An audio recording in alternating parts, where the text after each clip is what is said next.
Okay, so I came into this ready to roll my eyes and have an attitude because we've had a lot of Kennedy content over the years. And sometimes it's just giving salacious with not a lot of substance. But Love Story, JFK Jr. and Carolyn Bessette actually surprised me. It's respectful. It feels truly like a 90s love story and is not pretending that this relationship was perfect. It's messy and it feels real. Eyes on me, apply that. Get it, don't be timid when you ain't it, apply that. Love up on it, give along, leave it. I don't want no trip, baby, spend like it's Here. My name is Ashley, and this is My Sweet Perspective, where I give my take on all things TV and movie related, and I am here to put you on, okay? Welcome back, sweet peas. Y'all know what time it is. We are back to talk FX's Ryan Murphy's love story, an American love story, John F. Kennedy Jr. and Carolyn Bessette. And today I am breaking down episodes 1 through 3, what happened, the timeline, and of course, my review, what I thought about this. And yes, we're talking Jackie, the letter burning, and the Daryl Hannah depiction that had me scowling, if I can be honest with you. But before we get into that, the recap and the review and all of those things, let's talk about the cast really quick because this is one of the shows where casting can make it really feel real. And they did that over here because JFK Jr. was casted perfectly. JFK Jr. is played by Paul Anthony Kelly, who's a newer face, right? But I think he is giving all of that JFK Jr. energy. Carolyn is played by Sarah Pigeon, and she's giving long, stretched out. She's beautiful, I believe, and I think she kind of epitomizes the Carolyn that we've seen in the past. Naomi Watts plays Jackie O, which is a choice, right? I'm still deciding how I feel about it and the accent, but I think she was doing her good work. We know that she's worked with Ryan Murphy on several projects, and so I get the vibes. And then Dree Hemingway plays Daryl Hannah, which is another choice. I'm more concerned about how she was written more than the casting, but of course, we will get into that later. Now, as far as the creative DNA, this is FX, and we know FX houses a lot of the Ryan Murphy properties. However, this project is only executively produced by Ryan Murphy, but Ryan gets the waspy people very well. If you watch Feud, Capote and his swans, honey, then you know exactly what I am talking about. But let's get into the writers and directors. So, production wise, again, this really helps to explain why the first 3 episodes felt really cohesive. And that's because they were all written by the show creator and writer Connor Hines.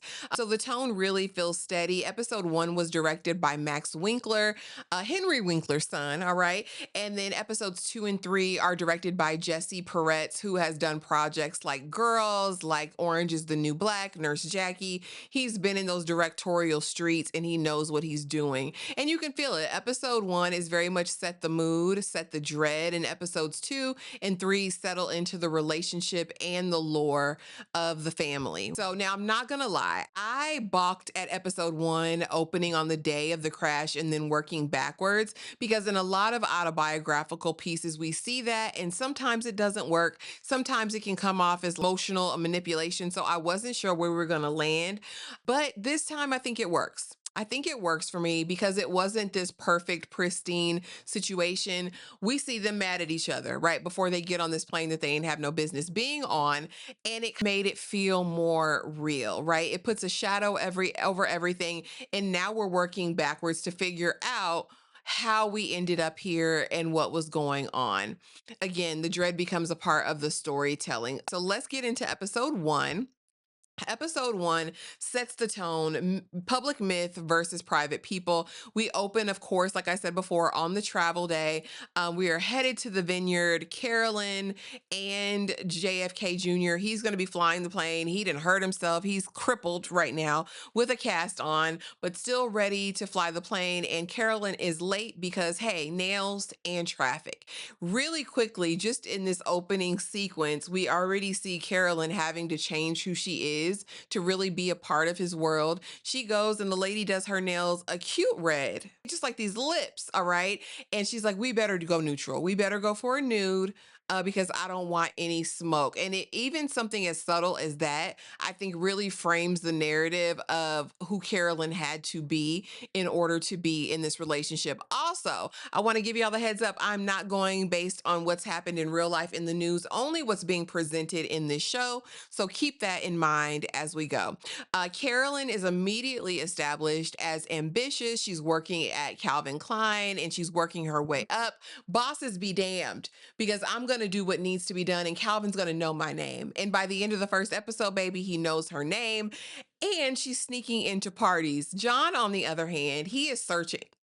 He's trying to really navigate what's going on. We discover that he has failed the bar several times and is finally past it. The tabloids are basically saying he is a handsome dummy, right? And so he's trying to get out of the shadow of that, but also deal with the pressures of Jackie O, because, baby, you're 30. All right, it's time to be thinking about a suitable wife, not these scallywags that you keep bringing up and through here, basically, right? And so he's really just trying to figure out how he's going to get outside of his father's shadow. And I think that's something we can see echoed and mirrored throughout these first 3 episodes. We go to this party that she has to sneak in the service entrance to get into. Once he sees her, baby, it's up and it's stuck. It's like he saw her from across the room, her Cinderella moment. She looks gorgeous. He's big fine. And it's like they were always meant to be, right? And so he's putting on the full court press as much as he can. And she's like, baby, I'm not giving you anything. I'm not giving you my number. You know where I work. You can find me at reception. All right. Do your biggest one, John. And again, it's not fairy tale sparks. It's not like kismet, but you feel it burning underneath the surface. You see her little, let me play hard to get thing. And it makes you curious about what's going to happen and where we're going from here. And I think that's what made it really feel like that 90s love story vibe. The pacing, the restraint, the little power games, I like you, but I'm not about to embarrass myself. All right. I'm not doing that. You're not going to have me out here looking like a fool with your pants on the ground. And so episode 1, to me, did everything it needed to do in order to make me believe in this connection and understand what was going on and where we're coming from, right? Because Carolyn didn't come from money, all right? She is a working girl trying to get it out of the mud, and John is of lineage and legacy. Now, on to episode 2. This is where the show starts saying, this isn't just romance, this is the Kennedy machine, and the machine has rules. Now, Daryl, I'm going to say this clearly. I'm talking about the depiction of the show. I don't know that lady in real life. No idea, right? I've seen Splash. That's about what I know. But the way she's written here, somebody over there don't like this lady. Somebody over here does not like her at all, because she is an insufferable wretch every scene we see her in throughout these later 2 episodes. Every single one. All right. Again, it's a lot. It's like she's always performing, always trying to lock something down, always making a situation heavier.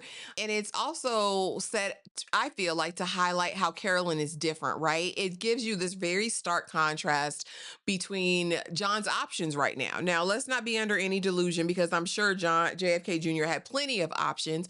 But these two right now, if we're looking at just Daryl and Carolyn, Carolyn is the obvious victor, because Daryl got people over there in his apartment doing lines off the fine silver, the heirloom silver. She's flagging him down, calling the paparazzi in advance, just acting a fool every time they get around each other. You want me, John? He's like, I ain't talked to you in months. What are you doing here?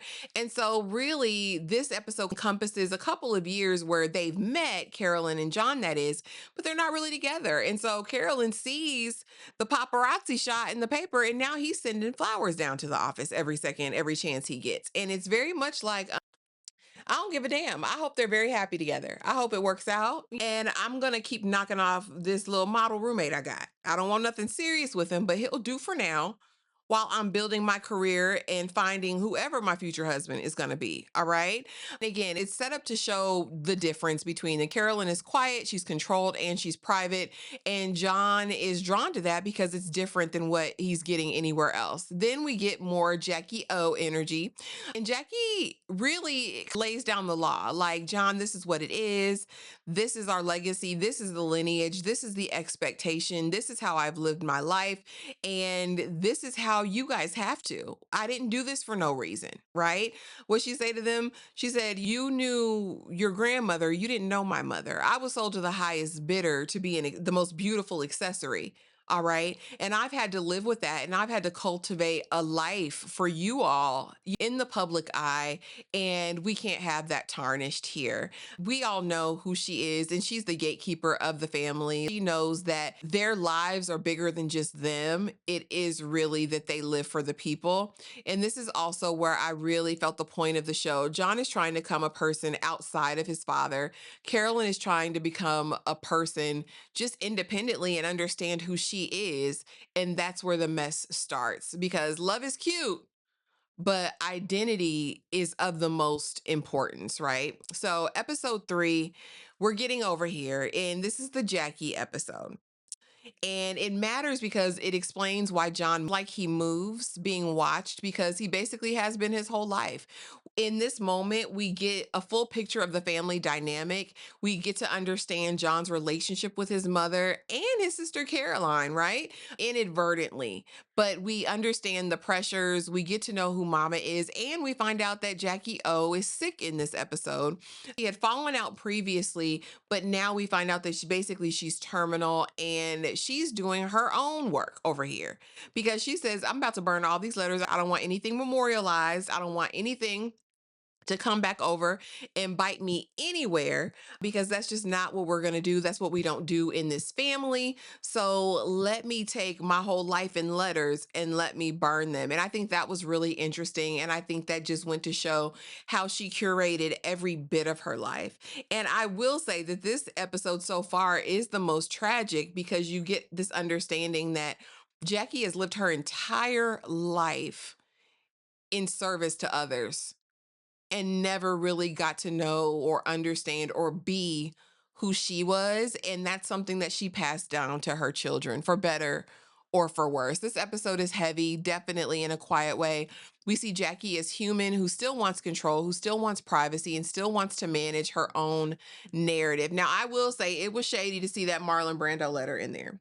Because word on the street is, in Marlon's memoir, he had some things to say about Jackie Kennedy Onassis' child. Drop it in the comments if you know the tea. I'm not going to put it here because I won't, but it was very telling. And she says, "I'm not leaving behind personal pieces for the world to consume." She didn't want this put in a library. She didn't want it in a tell-all.